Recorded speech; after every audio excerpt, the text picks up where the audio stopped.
تیرے منیر آئے ہیں، سبحان اللہ، ایسا لگتا ہے بدر منیر آئے ہیں، ایسا لگتا ہے بدر منیر آئے ہیں، آج محفل میں افہام میں پیر آئے ہیں، آج محفل میں افہام میں پیر آئے ہیں، ایسا لگتا ہے بدر منیر آئے ہیں۔ او کیا بگاڑے گا طوفان میرا بھلا، کیا بگاڑے گا طوفان میرا بھلا، جب مدد کو میرے افہام پیا آئے ہیں، جب مدد کو میرے افہام پیا آئے ہیں۔ اور یہ بھی شعر مناظر فرمائے، آج مہمان ہوں گے علی مرتضی، آج مہمان ہوں گے علی مرتضی، آج گھر میں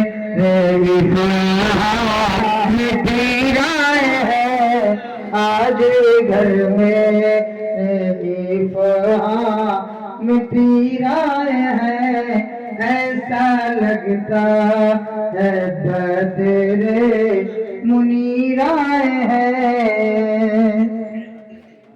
سرکار سیدنا غوث پاک رضی اللہ تعالیٰ عنہ نے ارشاد فرمایا کہ ایک پیر کے لیے 12 شرطوں کا ہونا ضروری ہے، جس کے اندر یہ 12 شرائط نہیں پائے جائیں گے وہ پیر نہیں ہو سکتا، لیکن اس میں سے 6 شرطیں 6 کی ضد ہیں، یعنی 6 شرطیں بیان کروں گا، اس کا مفہوم آپ کو اس کا مخالف آپ کو سمجھنا۔ 6 چیزیں 6 چیزوں کے اندر موجود ہیں، جس پیر کے اندر یہ 12 شرائط پائے جائیں گے وہی اصل میں پیر ہوتا ہے، ورنہ تو صرف پیر نہیں ہے، وہ نہ پیر کہلانے کے لائق ہے نہ وہ پیر ہو سکتا ہے۔ پہلی شرط یہ ہے کہ جس کا شجرہ نبی کونین دونوں عالم کے مالک و مختار صلی اللہ تبارک و تعالی علیہ وسلم سے ملتا ہو، اگر اس کا شجرہ حضور سے نہیں ملتا ہے تو وہ پیر نہیں ہے۔ دوسری شرط یہ ہے کہ وہ ایمان والا ہو۔ کون ہو؟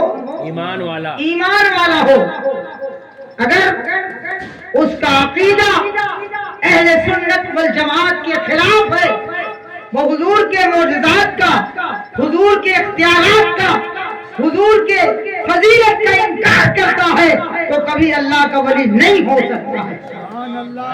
دوسری بات ہے، تیسری بات، اس کے اندر تقوی شعاری ہو، اے وسیم وہ متقی ہو، ایک مگہ میں پانی لا لے، گلاس لا لے ادھر، پرہیزگار ہو۔ اگر اس کے اندر پرہیزگاری نہیں ہے، مثال کے طور پر وہ شریعت کے مسائل کا انکار کرتا ہے، نمازوں کی پابندی نہیں کرتا، روزوں کو ان کے وقتوں پر ادا نہیں کرتا ہے، تو لاکھ وہ کرامت دکھائے، اس کی کرامت کو کرامت نہیں سمجھا جائے گا، بلکہ اس کی کرامت کو جادو سمجھا جائے گا اور اسے چھوڑ دیا جائے گا۔ پیر کے لیے شرط ہے کہ وہ متقی ہو، پرہیزگار ہو۔ چوتھی شرط ہے کہ اس کے اندر جود و سخاوت ہو، بخیل نہ ہو، وہ کنجوس نہ ہو۔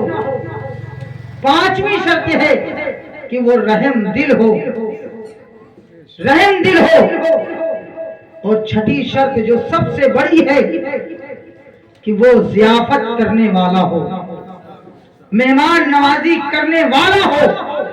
اب اس کے مخالف سے چیزیں ہیں، مہمان نوازی کرنے والا نہ ہو، مہمان نوازی نہ کرتا ہو، اس کے در پہ لوگ آئیں بھوکے رہیں، کوئی بھی آئے بھوکا پڑا رہے، تو وہ اللہ کا ولی نہیں ہو سکتا ہے۔ اب آپ جس خانقاہ میں بیٹھے ہیں، جن کے دیار محبت میں آپ کی حاضری ہوئی، جنہیں دنیا افہام ملت کے نام سے جانتی ہے، اب ان کے اندر یہ چیزیں اور یہ شرطیں رکھیں، اگر آپ کو نظر آئے کہ یہ ساری شرائط ان کے اندر موجود ہیں، تو آپ کو ماننا پڑے گا جو غوث اعظم نے فرمایا ہے، اگر وہ ساری شرائطیں ایک پیر کے اندر موجود ہیں تو وہی سچا پیر ہوا کرتا ہے، ورنہ وہ پیر نہیں بلکہ پیر ہوا کرتا ہے۔ آپ دیکھیں افہام ملت کی زندگی کو، سب سے بڑا کہ آپ کا شجرہ حضور اکرم صلی اللہ علیہ وسلم تک متصل کے ساتھ ملا ہوا ہے، کوئی کڑی ایسی نہیں جہاں پر چھوٹ جائے۔ حضرت سیدنا خواجہ حسن بصری سے مولائے کائنات شیر خدا رضی اللہ تبارک و تعالی عنہ تک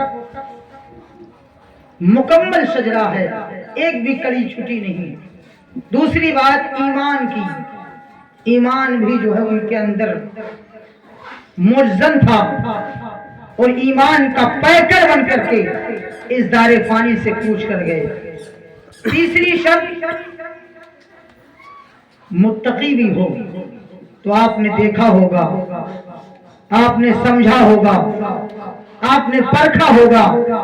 میں نے تقریباً 3 سال ان کے ساتھ میں رہا، میں نے کبھی ان کی نماز قضا ہوتے ہوئے نہیں دیکھا۔ اگر قضا ہو گئی تو دوسرے وقتوں میں پہلے ان وقتوں کی نمازوں کو ادا کیا۔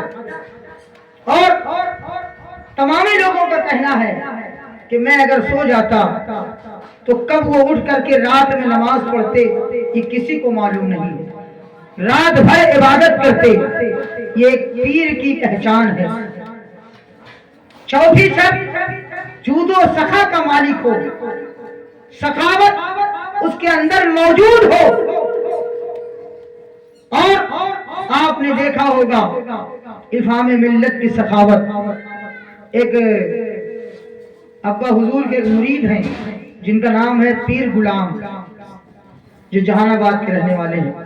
وہ کہتے ہیں میں مرید ہونے کے لیے آیا، بہت دنوں سے میں نے نمبر لگایا ہوا تھا کہ آپ مجھے مرید کر لیں، مرید کر لیں، لیکن مرید نہیں کرتے۔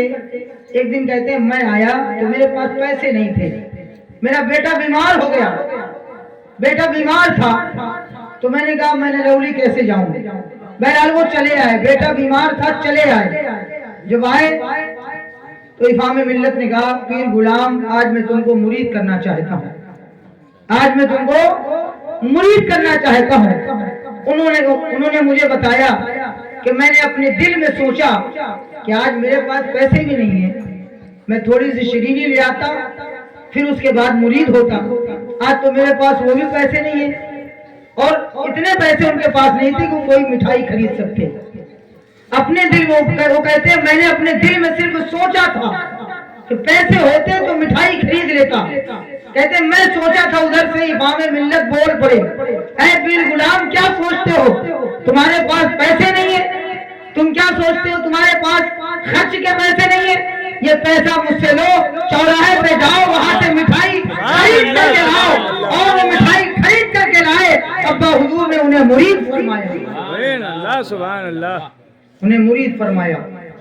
اور جب وہ نرولی شریف سے جانے لگے تو گیٹ پر آئے، کبھی سوچتے کہ کہوں کہ نہ کہوں، کہوں کہ نہ کہوں، اگر کہتا ہوں تو جو لوگ آس پاس بیٹھے ہیں وہ سوچیں گے کہ بھائی کتنا کنگال آدمی ہے کہ اس کے پاس پیسے بھی نہیں ہیں، ایسی نرولی چلایا۔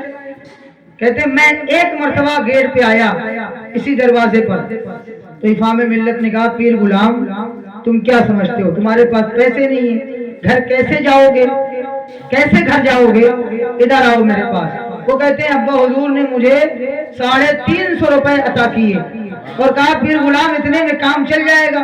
میں نے کہا وہ کہتے میرے دل میں خواہش تھی کہ میرا بیٹا بیمار ہے، کیسے بتاؤں؟ امام ملت نے کہا پیر غلام تمہارا بیٹا بیمار ہے میں جانتا ہوں، لیکن تو میری محبت میں آیا ہے، اس لیے اللہ تبارک و تعالیٰ نے اسے شفا یابی عطا فرمایا۔ سبحان اللہ سبحان اللہ۔ پیر غلام کہتے ہیں جب میں گھر پہنچا تو میرا بیٹا جو بیمار تھا میں نے کیا دیکھا کہ میرا بیٹا باہر کھیل رہا ہے، مسل کے بولے سبحان اللہ اور زور سے سبحان اللہ۔ میرا بیٹا باہر کھیل رہا ہے۔ تو یہ جود و سخاوت کا عالم تھا۔ کوئی بھی آتا، غریب آتا، پریشان حال کے لوگ آتے، اور اخلاق کا تو یہ عالم تھا۔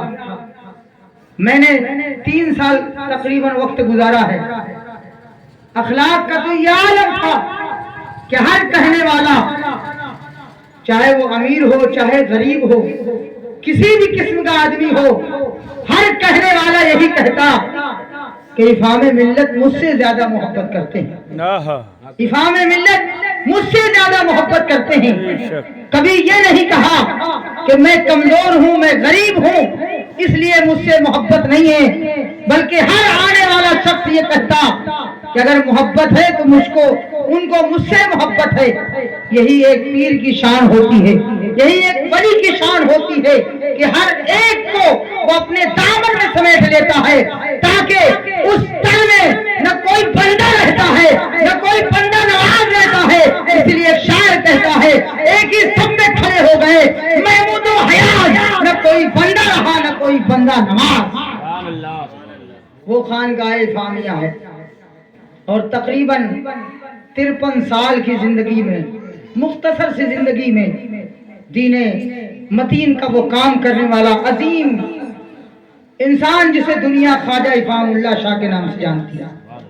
اور آپ نے بڑی مسجدیں بنوائی، مدرسے تعمیر کیے، آپ کی بہت ساری کرامتیں ہوئیں، میرے سامنے بھی 2-3 کرامتیں ہوئیں، آپ کے سامنے تو بارہا ہوتی ہوں گی، ہوتی بھی ہیں اور پہلے بھی ہوتی رہیں گی، لیکن میں آپ کو بتانا چاہتا ہوں کہ آپ جس دیار سے جڑے ہوئے ہیں یقیناً اس کے جو بانی و سرپرست تھے وہ لائق تعریف ہیں۔